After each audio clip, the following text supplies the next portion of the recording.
olsun. Azərbaycan xalqına Qarabağ, Azərbaycan.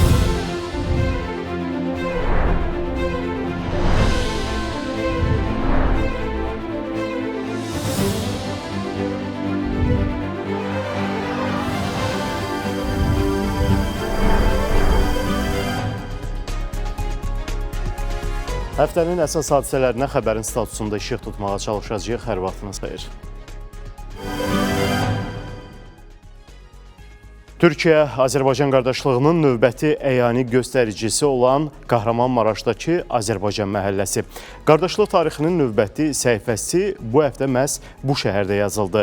Dar gündə tanınan, dərdə şərik olan dost siması, 2 ildən sonra gülən üzlər, sevinən ailələr. Azərbaycan və Türkiyə prezidentləri Kahramanmaraşda Azərbaycan məhəlləsinin açılışında iştirak etdi, ailələrə mənzillərin açarları təqdim olundu.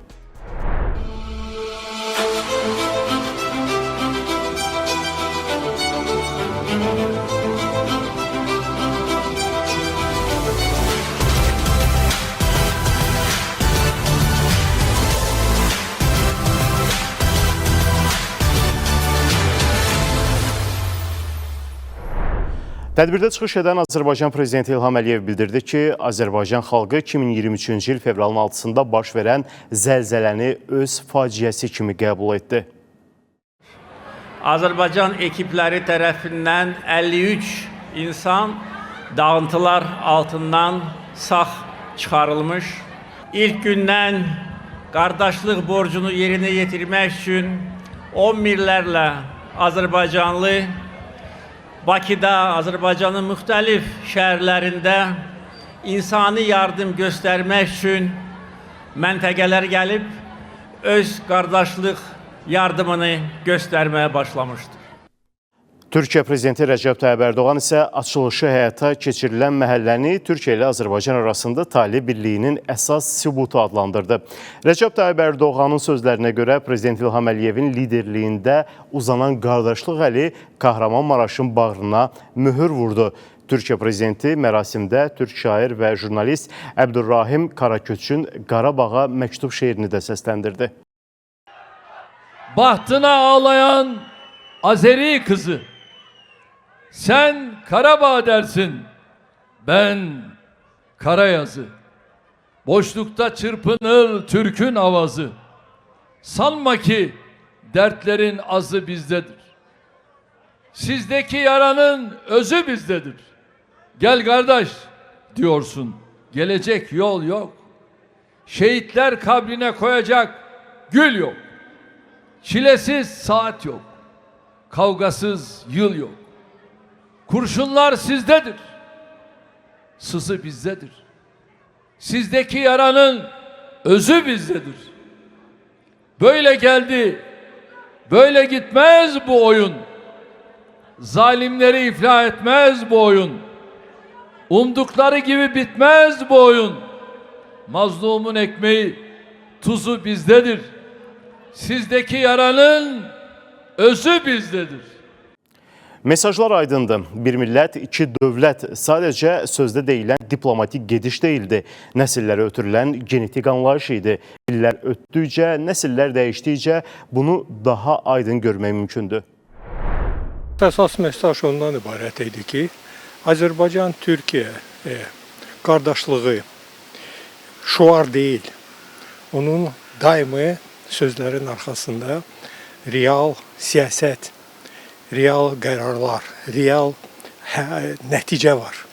Və bu, həm Qarabağ müharibəsi zamanı özün büruzə vermişdi, Çin-Çinə Azərbaycanla Türkiyə durmuşdu və bu deprem olanda ilk və ən geniş miqdarda öz dəstək əlini uzadan Azərbaycan oldu. Mindən çox Azərbaycanın xilaskarları, həkimləri, tikinti ilə məşğul olan şəxslər gəlib və o faciədə Türkiyəyə bilavasitə dəstək olmuşdular və indi isə ən böyük layihə Türkiyədə bərpa layihəsi xarici ölkə tərəfindən həyata keçirilən elə həmin o Azərbaycan məhəlləsidir. Və düşünürəm ki, Azərbaycan və Türkiyə qardaşlığı müəyyən mənada bir hekayəsi olacaq. Bir hamının gözünün qabağında olan nəticə olacaq. Türkiyənin Azərbaycana göstərdiyi mənəvi dəstək, Azərbaycanın Türkiyəyə göstərdiyi dəstək, təbii fəlakətlərdə, istənilən məsələlərdə, beynəlxalq arenalarda Türkiyənin olmadığı yerdə Azərbaycanın liderinin Türkiyənin müdafiəsinə qalxması, eləcə də eyni formada Türkiyə tərəfindən olunan addımlar hər biri göstərir ki, Azərbaycanla Türkiyə arasındakı qardaşlıq dərin köklərə dayanır və həm də bu təkcə dövlətlər səviyyəsində deyil, xalqlar səviyyəsindədir. Azərbaycan və Türkiyə xalqlarının bir-birinə olan sevgisi göz önündədir, bəllidir və liderlərin verdiyi mesaj da bütün dünyaya ondan ibarətdir ki, biz bundan sonra da birlikdə olmağa davam edəcəyik. Azərbaycan və Türkiyə bundan sonra da regional və qlobal formada, qlobal arenada bir-birini dəstəkləməyə davam edəcək və heç bir qüvvə buna mane ola bilməz. Nəyə görə? Çünki bütün dünyada belə bir model, belə bir nümunə yoxdur. Azərbaycan və Türkiyə dostluğu, qardaşlığı unikaldır. Ermənistanda siyasi vəziyyət olduqca qarışıqdır. Siyasi səhnəyə yeni simalar çıxır, çıxdığı kimi də yoxa çıxır. Ötən həftələrdə də bu barədə geniş danışmışdıq. Ermənistanın baş naziri Nikol Paşinyan ümum-erməni katolikosu 2-ci Qareginə qarşı bir cəbhə açıb və onu ifşa edərək istifaya səsləyir. Məlumdur ki, Ermənistanda kilsə xalq arasında böyük nüfuza malikdir və siyasətə birbaşa təsir imkanları var. Xüsusən də revanşist qüvvələrlə əlaqələr Paşinyanı narahat etməyə bilməzdi. Nə baş verdi? Paşinyanın 2-ci Qareginə qarşı açdığı cəbhə genişlənməyə başladı. Xüsusilə də qarşı tərəfdən erməni əsilli Rusiyalı iş adamı Samvel Karapetyanın 2-ci Qaregini müdafiə etməsi vəziyyəti daha da gərginləşdirdi. Bir neçə gün sonra Karapetyanın evində axtarış aparıldı, sabahsı günü isə saxlanıldı. Karapetyan Ermənistan Cinayət Məcəlləsinin 422-ci maddəsinin 2-ci hissəsi, yəni hakimiyyətin ələ keçirilməsinə açıq çağırış, ərazi bütövlüyünün pozulması, suverenlikdən imtina, konstitusiya quruluşunun zorakılıqla devrilməsi ilə ittiham olunur. İrəvan şəhərinin 1-ci instansiya məhkəməsi onu 2 ay müddətinə həbs edilməsi barədə qərar çıxardı.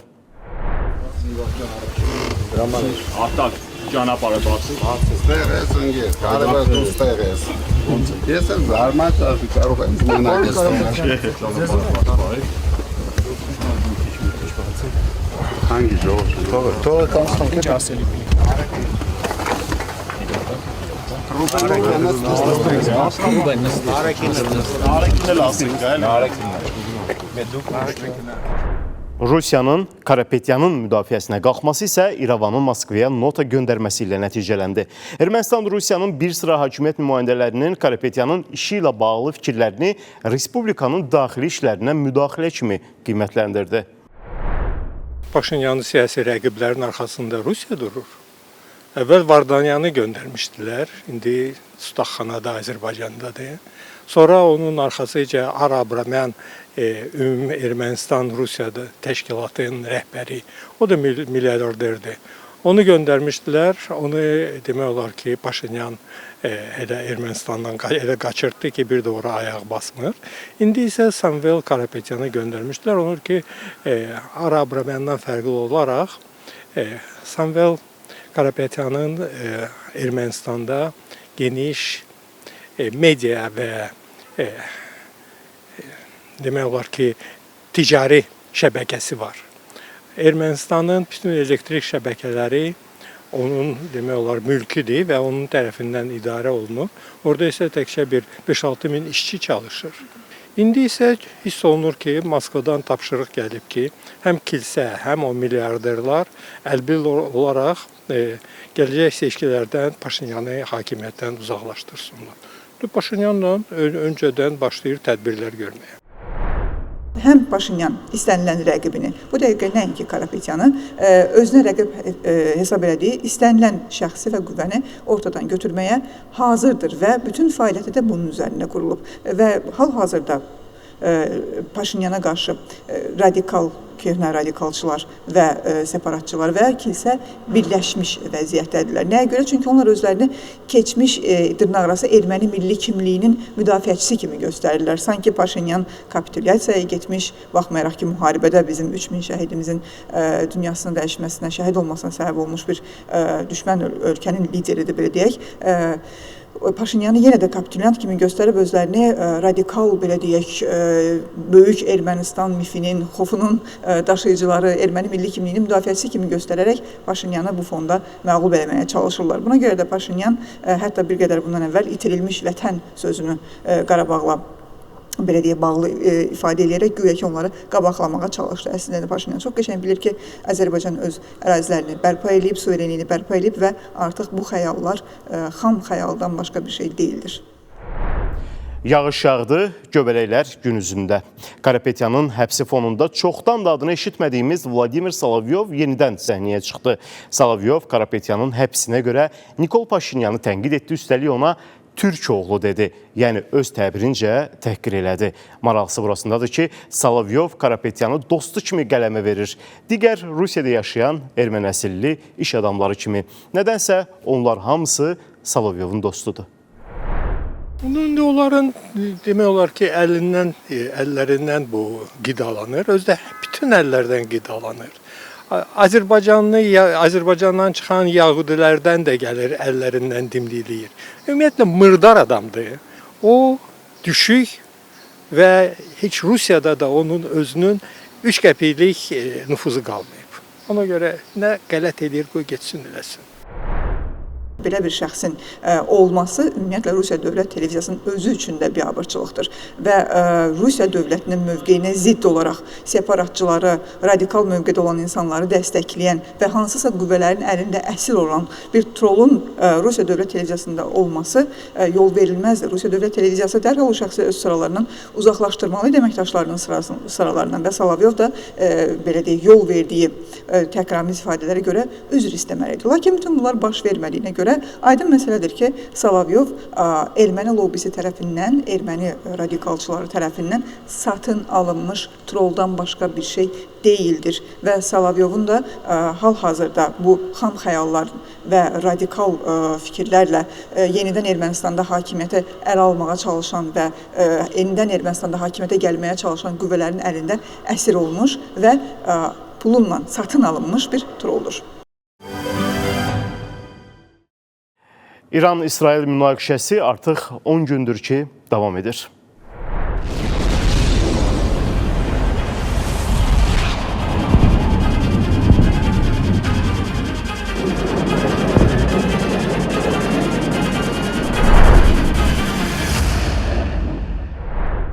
Döyüşlərin yalnız hava hücumları ilə həyata keçirildiyini nəzərə alsaq, bunun müharibə müstəvisinə keçdiyini deyə bilmərik, amma hər iki tərəf raket hücumları ilə bir-birinin hərbi gücünü zəiflətməyə hədəfləyir. Bəs bu müddət ərzində münaqişənin ümumi mənzərəsini necə qiymətləndirmək olar?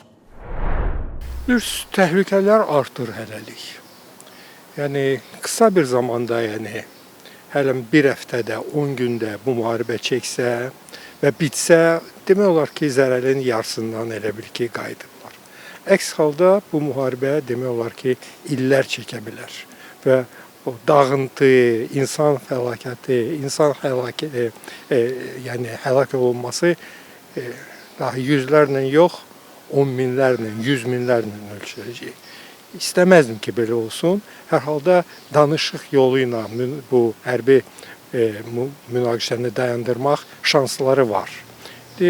Trump 2 həftə vaxt verib. Baxaq, bəlkə bu 2 həftə tamamlanaraq hansısa bir razılaşma əldə olunsun.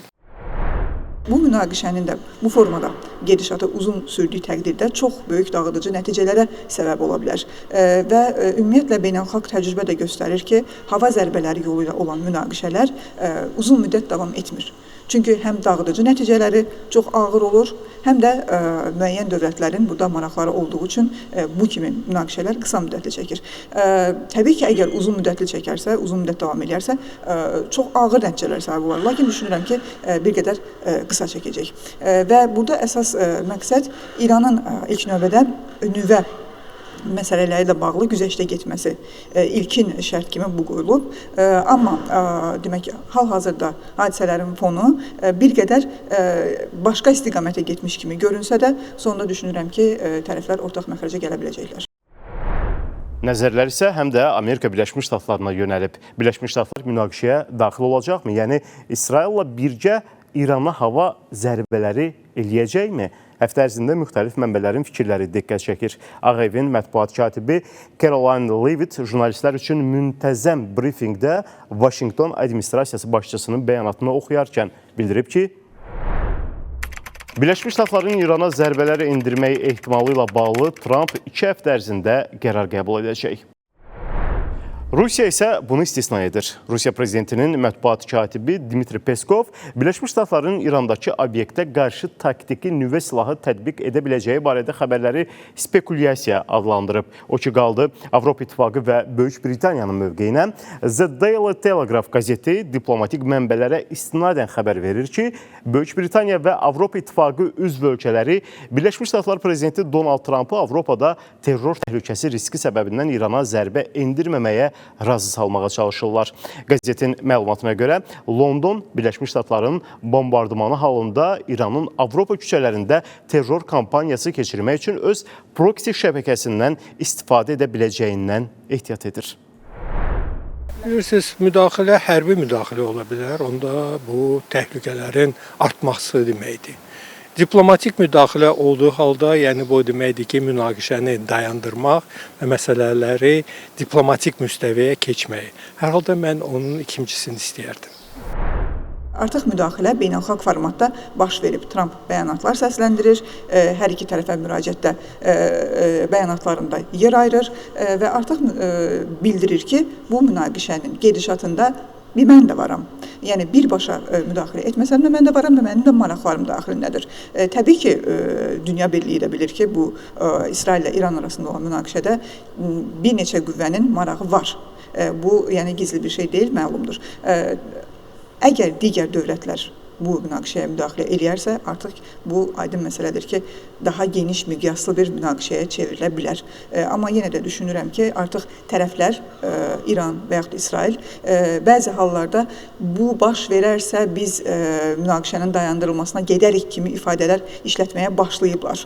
Yəni, bu təhdid formasında da olsa, bir qədər ağır formada da olsa bu ifadələr işlənməyə başlayıb. Amma təbii ki, Amerika Birləşmiş Ştatları silahlı formada bu münaqişəyə müdaxilə eləyərsə, münaqişənin miqyası genişlənə bilər. Amma bu formada olacağını düşünmürəm.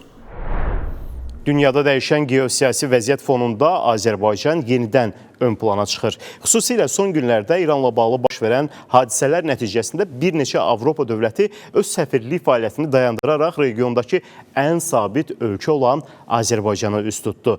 İranda səfirliklərin müvəqqəti bağlanması və diplomatik heyətlərin Azərbaycana yönəlməsi ölkəmizin beynəlxalq arenada artan nüfuzunun və güclənən mövqeyinin bariz göstəricisidir. Şərhçilər deyirlər ki, Bakı artıq yalnız Cənubi Qafqazın deyil, bütövlükdə regionun diplomatik mərkəzinə çevrilib. Fövqəladə bir vəziyyətdir və ən yaxın infrastrukturu olan böyük paytaxt Bakıdır. Və onların da bir çoxlarının Bakıda da səfirlikləri var. Ona görə təbii Azərbaycana üst tutublar. Ona görə ki, Tehranda təhlükəsizlik təmin etmək qeyri-mümkündür. Və müşahidə etsəz görərsiniz ki, təkcə səfirlikləri yox, bir çox vətəndaşlar, iş adamları hamısı Azərbaycanın Astaradakı demək olar ki, yəni keçid və buraxılış punktdan istifadə edərək, məntəqədən istifadə edərək Azərbaycana daxil olurlar.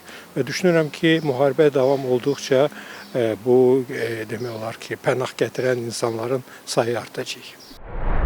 Azərbaycan bugünə qədər bölgədə sülhün və stabilliyin qarantı rolunda çıxış edib.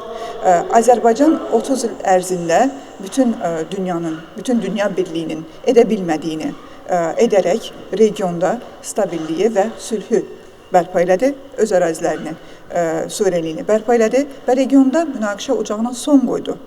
Və Azərbaycan böyük tədbirlərin, iri, nəhəng miqyaslı tədbirlərin ev sahibliyi eləyən bir dövlətdir. Azərbaycan beynəlxalq miqyasda etimad qazanmış, regional və qlobal miqyasda nüfuz söz sahibi olan bir dövlətdir. Və bu səfirliklərin Azərbaycana köçürülməsi Azərbaycanın stabil və dayanıqlı həm də stabil olan bir ölkə olmasından irəli gəlir və Azərbaycan olan etimaddan irəli gəlir. Bununla da həm Azərbaycan özünün stabil ölkə olduğunu, Qafqazın ən stabil və ən sülhsevər ölkəsi olduğunu göstərməklə yanaşı qeyd edilən kimi beynəlxalq diplomatiyaya da xidmət eləmiş olur.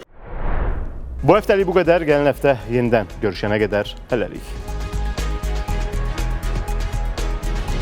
Eşq olsun Azərbaycan xalqına, Qarabağ, Azərbaycan.